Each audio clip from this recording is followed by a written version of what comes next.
Hi guys, I read the reading by Bresler this week, so I'll give a quick summary of what it was about.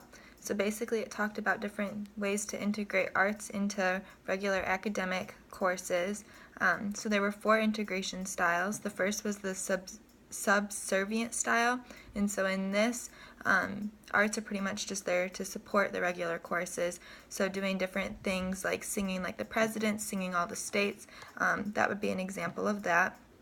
The next is co-equal, and so the arts are equal with like the academic curriculum.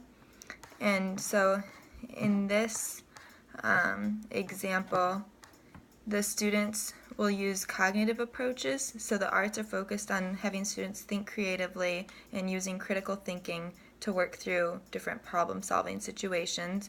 And so that's what co-equal is having students use those skills.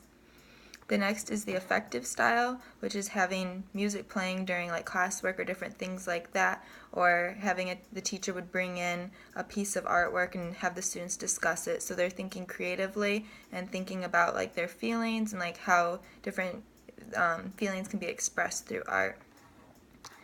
So that approach is focused on self-expression and like using their feelings. And then the last one is the social aspect. And so part of this is like getting the community involved in the school. So doing different things like different productions and like at a PTA meeting inviting all the parents to come because their kids will be performing. And so that increases the attendance at the meetings. And so then that makes a wider school community by having more parents involved. So that's a quick summary of what this piece was about. And so my questions are, what are some ways that creative critical thinking could be implemented in classes that would include the arts? So for example, like singing about the states, sure, that's using music, but it doesn't necessarily get the kids thinking. They just are memorizing the states or the presidents or something like that and singing it. But what's a way to get them thinking critically as well along with that? My next question, how do you handle a student who isn't interested in art?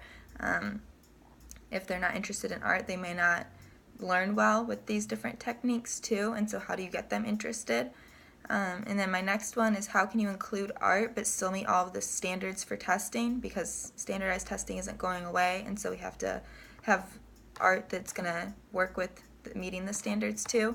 And is that possible to have arts plus meet the standards? And then my last question, should classrooms be decorated with art pieces just as much as they are decorated with academic posters? So that's my questions for this week. Can't wait to see your replies.